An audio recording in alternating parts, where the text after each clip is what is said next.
Welcome to Breaking Through the Contradictions.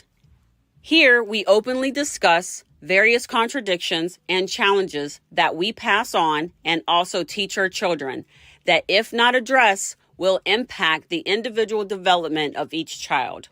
We will explore the topic, share pertinent information, and provide ways for you and I to take action. We look forward to you joining our conversation. So let's get started. The views and opinions expressed by the guests, speakers, and participants in this context are their own and do not necessarily reflect the views or opinions of the organizers, hosts, or any affiliated individuals or organizations. We encourage open dialogue and diverse perspectives, but the individual viewpoints shared during this discussion are personal and should not be attributed to any collective entity involved.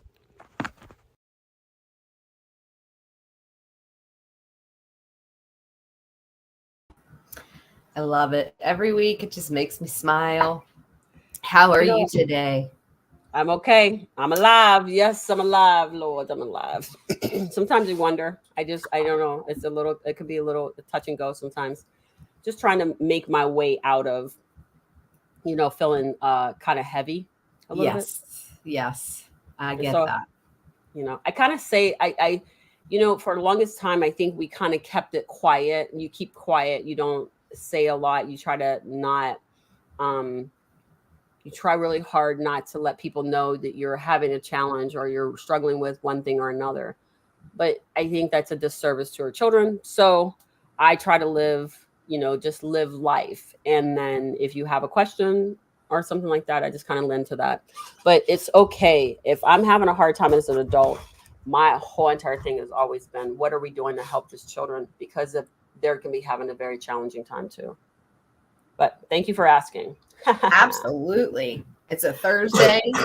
I don't know about the weather down there, but it's nice and sunny today. It's beautiful. It's a setup. I can't complain. But here I am inside anyway on the computer. You have allergies? I do. They're really acting up just this. Usually it starts right the week before Valentine's Day. The tree in my front yard starts to bloom. And for the next 3 weeks, my allergies will be awful. And then I should level out better. Cool. Well, I think it is definitely in the season, but yeah. I think that this is like that peekaboo thing. I know we're supposed to go into early spring. Yeah. I guess now we're not going to get 6 more additional weeks of winter. But do we really have winter? I think we just got beat up, just abused. Exactly. Just abused. All right. So today our conversation, and I do appreciate you being here, hanging out with me. Absolutely. We're going back and forth with a couple different people or whatever, but I'm glad that our conversation are really good ones. They're ones that have been helpful for some others. So I'm very thankful that you're here hanging out with me. Absolutely. And I appreciate you having me every week. It's been so much fun. And I enjoy the topics that we're getting into because we're making people think. And I think that's more and more important, that, we're hearing more and more feedback from people that, wow, we didn't know about this. Thank you so much for bringing this to the forefront. So right. I feel really good about that. I think that sometimes I think that when for me own it as my own, I recognize that what my impact can be and could, and what I need to do to support the things that are going to make me feel good and that make me feel joyful enough to continue to go out there and support other people. And I have to say that at first, when doing these, first of all, I was apprehensive because I'm not a in front of camera type of a person. I never really wanted to be in front of the camera for a lot of different reasons and things, right? But what is coming around is that I have parents that are reaching out to say, hey, I have questions, or is there things that we can do to improve? So yes. You do recognize that this is working. So it's not about me. So that's what I have to say to myself. What's in it for you? It's not about me. It's about who can I impact and help along the journey. Right. Yeah. So that's kind of how I look at it. And so for that reason, today our conversation is teacher shortage versus teacher retention. One of the things we talked about before was about specifically this. because you hear all the time, we have a teacher shortage. There's not Yes. enough teachers. There's what's going on. But in all actuality, that's not necessarily true, is it? So based off so actually talking to you and then many other people and then meeting a lot of the teachers, right? Yes. Yes. And I think that's the biggest change and confusion, that people have in this whole conversation, the shortage versus retention. People say, "Oh, we don't have enough teachers." Yes, we Yeah. do. We have tons of certified teachers that are sitting in other jobs or doing things like what I'm doing and are not in classrooms anymore. I'm certified to be teaching K through pre-K through 12th grade for special education, and I have a master's degree from Johns Hopkins, and I'm choosing not to work for the school system. I'm sitting here in front of statistics from different states. Several states saw a clear jump of teachers leaving the position between 21-22 school years, and then again between 22-23 school years. So that 21-22 year to then 22-23 year of last year. 9.3% in Maryland jumped to 11.2, which does not sound like a lot, but people, that's a lot of teachers. When you put the numbers to it, you have to do the out. math. You have to do the math because right now, because I have to inject here.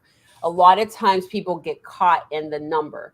So when I say 2 children every single day, every single school, people are like, 2's not a lot, but multiply it. When you multiply it out, so if you say that there's 90,000 schools in the United States, if 30,000 of them lose 2 children a day, what does that number look like?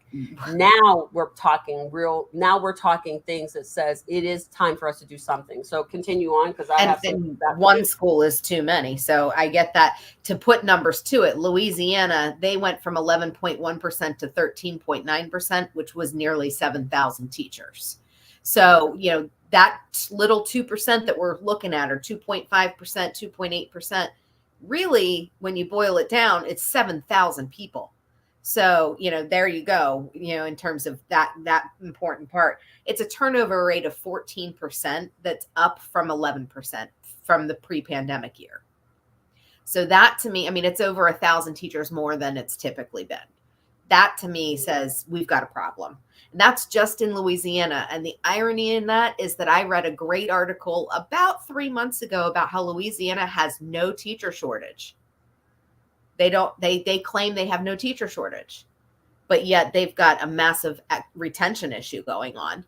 So that's the difference. And that's the contradiction. People keep saying, "Oh, there's a shortage." Nope, we're out there. They just aren't employing us any longer because we're walking away. There was a teacher, Kimberly Bondi. This is an article from chalkbeat.org.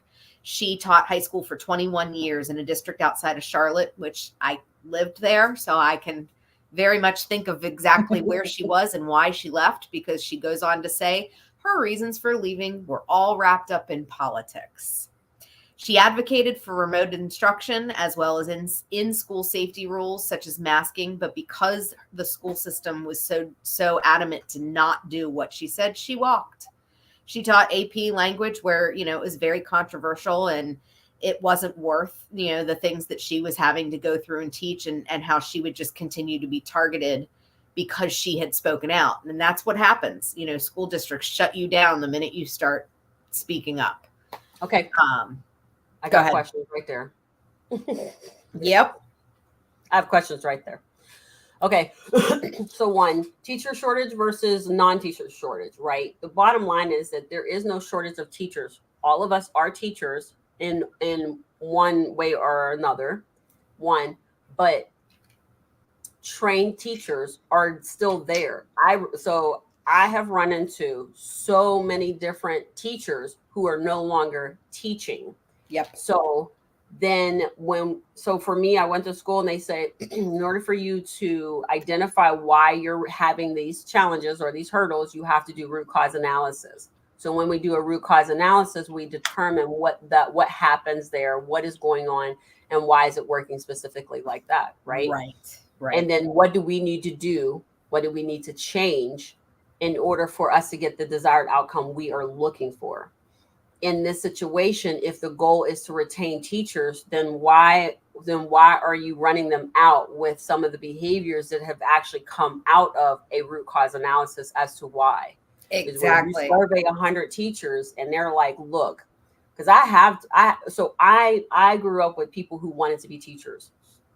And I remember my friend, and she went back into the classroom, but that classroom almost killed her the first time through. And she was in the elementary group. So she was kinder and I think first grade. But she eventually left the field, but she didn't leave whole. She left broken, right? And That's me. she couldn't function. You know what I Yep. mean? Yep. She I couldn't totally get it. function. She couldn't function. She couldn't do those things, right? And so she completely was out of the box. Yeah. But it wasn't the children.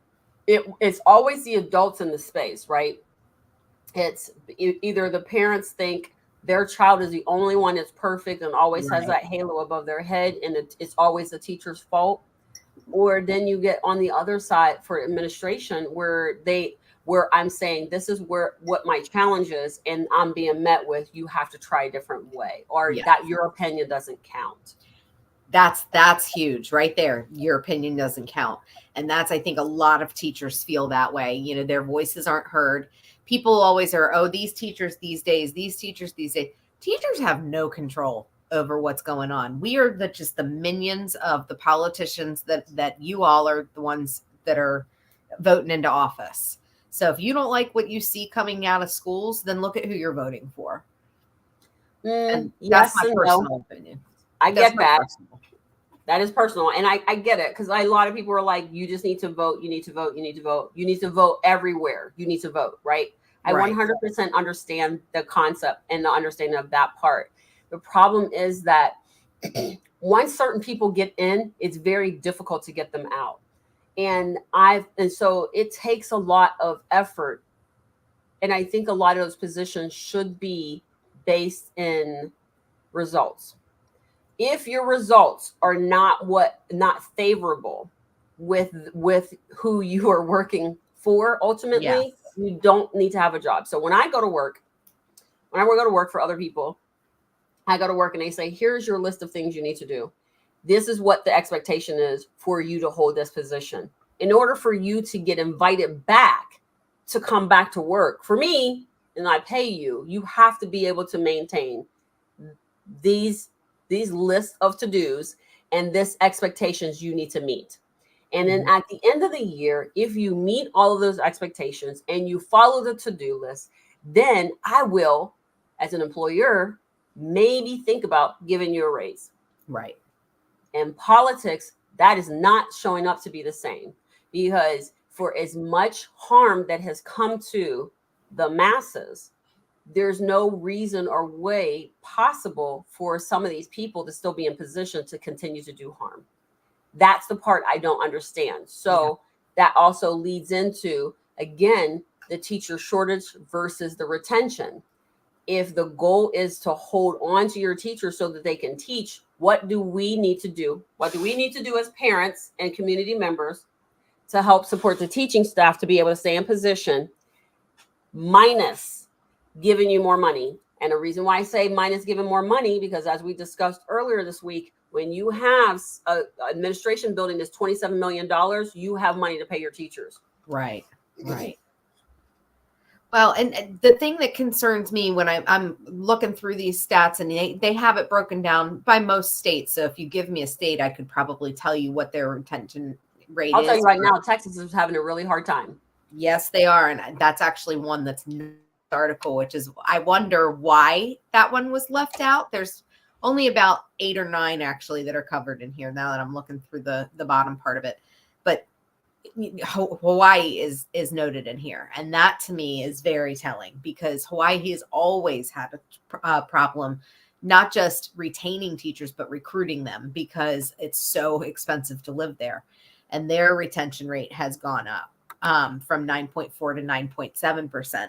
When you think about that state and the size of it, I mean, that is a tremendous number within the Hawaii public schools of teachers that are voluntarily walking out. Maine, on the other hand, their numbers have gone from about 1,500 to 2,200 in literally just a year.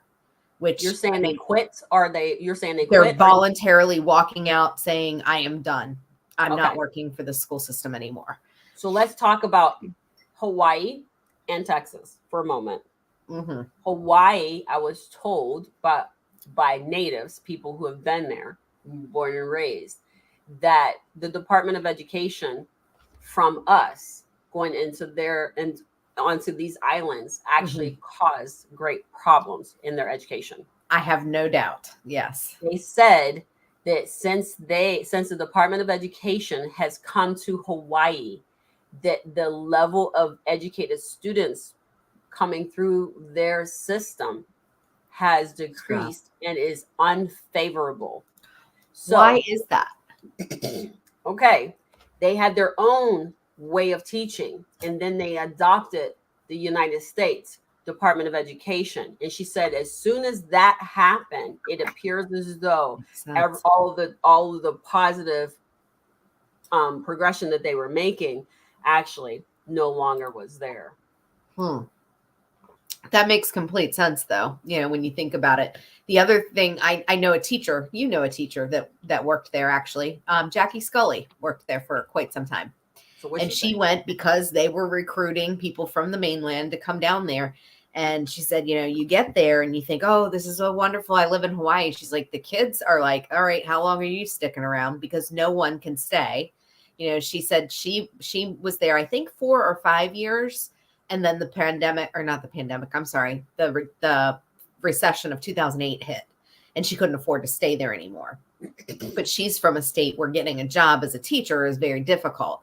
So, it was also that flip side of, okay, now I'm being viewed as just this lowly teacher from Hawaii who, they only recruit, they don't get good teachers there because they have such a hard time. Yet that's not true. It's just, that's the stereotype that people have kind of created. And she has since, of course, come back and has worked in the mainland for about 20 years. So she's had many, many years of, experience. But I just think it's fascinating that Hawaii is so distinct in what you're saying there. They were the last ones into our public ed system, and they're in the worst shape. It's pretty bad. It's not good. So then Yeah. let's shift to Houston. Houston right now, they are dragging Houston ISD like the day is long. I have seen articles. Yes. It's terrible. And everybody is like bashing the superintendent. Oh, he's horrible this way. Oh, he's adding this. Oh, he got rid of our libraries. Here's my thing. What have you been doing for the last 6 years? Right. We'll just make it 5. What have you done for the last 5 years? When I witnessed a man, someone from the community coming in to a school board meeting, screaming and yelling taking his 5 minutes and just unloading on the board, on school board, and then walking out of that place because he had to go and do heart surgery the next day because he felt it was so important because everything that had been transpiring it was preventable. Right. They could have turned that ship a long time ago, but they chose not to. And because they chose not to, now they have a superintendent in there shaking the rugs, and people are upset because the kids are like, I feel like I don't have time, but you're missing, they didn't give you your paces to begin with. So now you don't understand the pace of life is not waiting for you. The pace of life is you have to move, right? But the kids don't see that.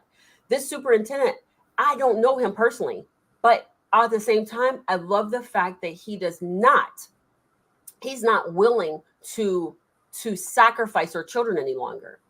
Right. So when I looked at this school district, they were well over 200,000 children strong in that district.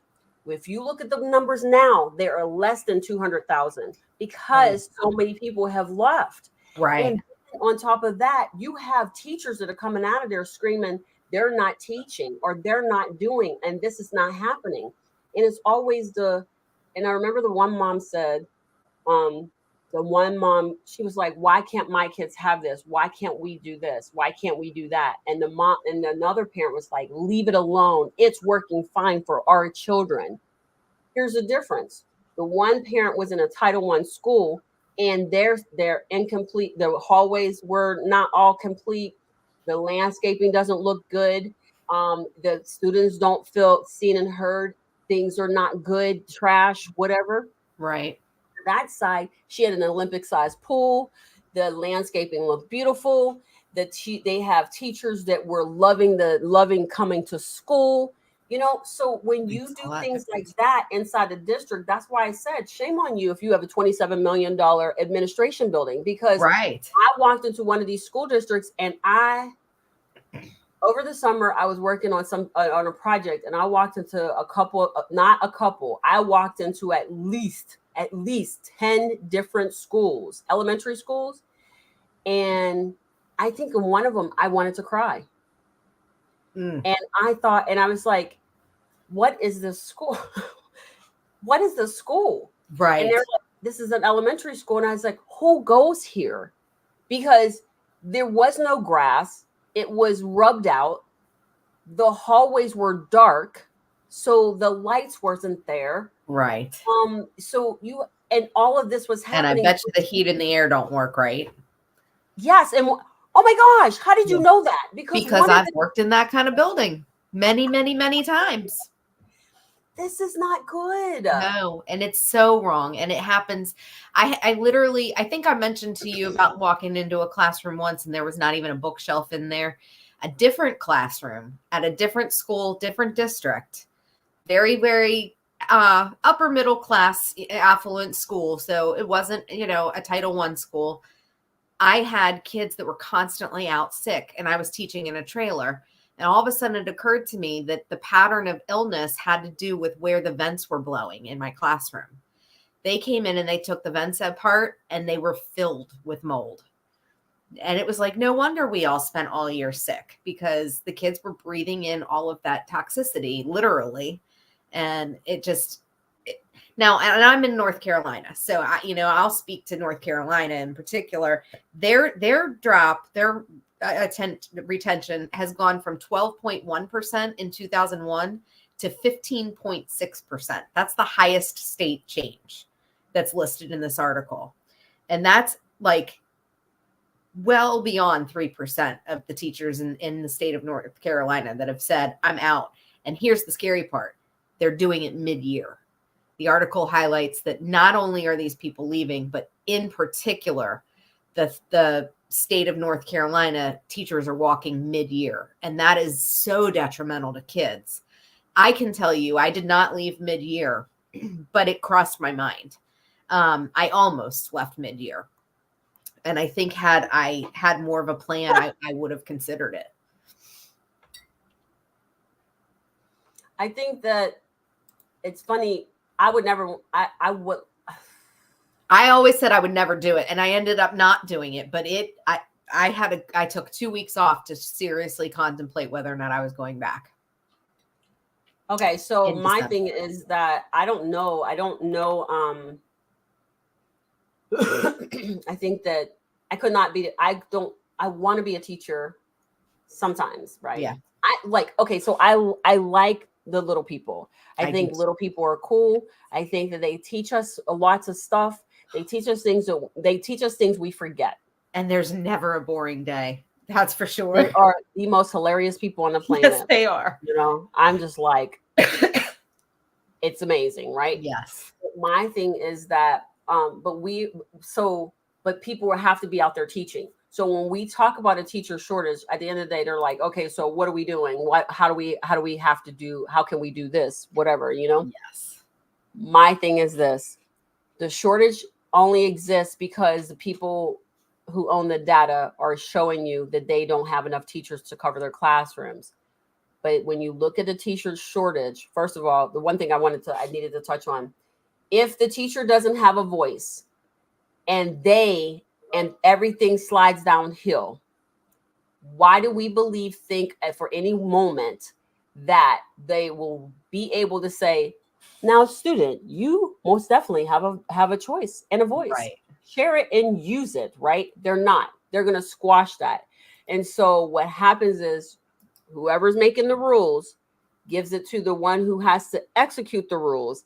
And then they're angry about it. And so they are, through their angry goggles, pass that message down to the younger person. And then what happens there? So it just continues to roll downhill. And so with that being said, that's, I think, is a big problem, because you are putting into the world a whole lot of people who feel as though their voice is not worth anything, Right. because you were not heard. You feel like nobody else can be heard, and that becomes a problem. So you are perpetuating the same thing that causes you harm. You perpetuate it onto the children, and that allows them to be able to carry that baton and continue to give it to others. That is a problem for me. That's a really good point I hadn't thought of. And as a transitioning educator myself, looking at, becoming an entrepreneur, and I have my own business now, being in that workspace and not having been in a business world before, I definitely undervalued myself, and I'm learning that through coaches that you've set me up to talk with, that are saying to me, wait, time out. You're charging what? When I tell them what my prices are, and they're like, you're charging a fourth of what you should be. Right. I'm like, nobody's going to pay me that much money to do that. They're like, yes, they will. You're worth it. And they will. And I just, have you looked at have you looked at how much money they spent? First of all, yeah, I never want to hear that again. You want me to tell you why? $27 million for administration building. Exactly. I have to tell you. Oh, wait, let me give you another one. $30 million for child safety for an entire district, but yet you still have consistent Amber Alerts, different problems, trauma, suspension, and lost children, including a very significant homeless population. And I know what school district I'm talking about. I'm not going to reveal it, but I will tell you that I have looked at the numbers and that was heartbreaking, because it's like $30 million, but you won't look at James Corbett's option. You won't look at Dean Patino, his option to help you to not have this. You're upsetting the apple cart, but you want everybody to just keep on dishing money to you, but you're not willing to respond to us favorably. So no, I have a hard time with that. And it eats me up, the number of people we talked about the other day too, sitting at the district office in these cush jobs that, I can very vividly remember being promoted to district position, and all of a sudden I had my evenings free because I wasn't slaving over my classroom every night trying to get ready for the next day. And I felt like I had this life again. And I thought, this isn't right that I had to get promoted to feel like I had less work on my plate. Right. It's not right. Yeah, I know. It's too much. So what I will say is teacher shortage. If you say you are having a teacher shortage, so this is what we hear all the time. Teacher shortage. We have a teacher shortage. Yes. Here's the problem we have. But the bill is about to take out 220,000 teachers. So there's the contradiction. If you have a teacher shortage, why did the Republicans put together a bill that will potentially remove 220,000 teachers out of the classroom? So what are we doing? I think we're covering it up.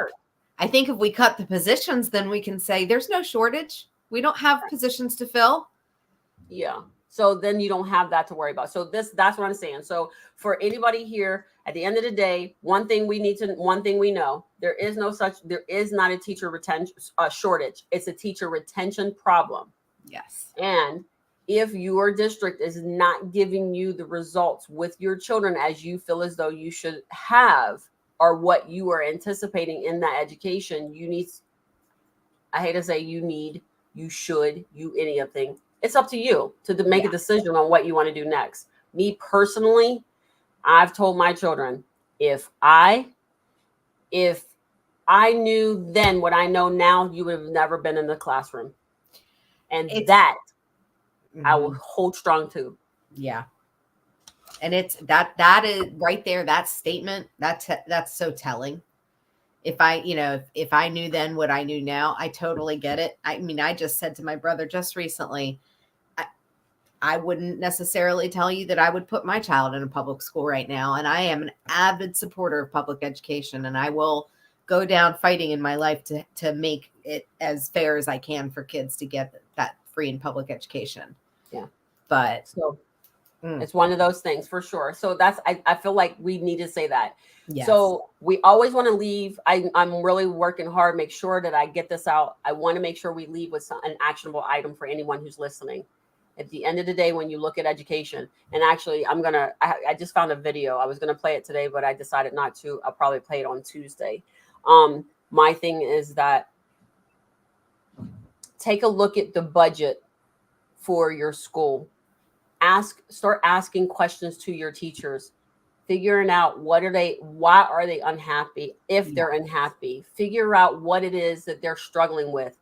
Ask them questions. And what you're going to find is that the numbers and the information that has been provided to you up to this point is not necessarily 100% true. The teacher shortage is not a shortage. It is because how many times you stand and let somebody punch you in the face and tell you they love you at the same time. Right. That you can't have that for such a long period of time. And teachers are watching these kids struggle in ways. Like if I was a teacher, my heart would break every day knowing that I have these 75 students every year and maybe half of them are not eating at night. Right. Or maybe half of them you have a few of them that are being abused and you just can't put your finger on it. You know it's happening, but you can't put your finger on it so you can tell somebody, right? But you know it's happening because you see the hurt and the trauma in that child, right? Yeah. So with all of that being said, those are the things that I feel like that's that thing. Mm-hmm. And I just want us to know that we are responsible and can successfully go out and ask questions and be an ally for your teacher. Because teachers need great friendships, great partnerships in order to successfully teach our children in a way we want them to be trained. I think teaching them the way they want to be trained is the key there. Leaving it with that note right there, you just nailed it. There we go. So today, 30 minutes, we did it. So we're gonna circle back again. Next week, same time, same back channel. Yeah. So with a new subject that we'll be talking about a new contradiction. Yes, so, absolutely. Thank you again, Kristen. Thank you. Hanging out with me. Absolutely. Thank you for having me. Always a great time. Awesome. And everybody have a great one. And till next time, words are power. Please remember to use them wisely. Thank you for your time today. We appreciate the support and look forward to you visiting us again next week. Same time, same place. Until then, words are power. Please remember to use them wisely. If you have an interest in discussing a contradiction or would like to be on our live show, please let us know and send us a direct message.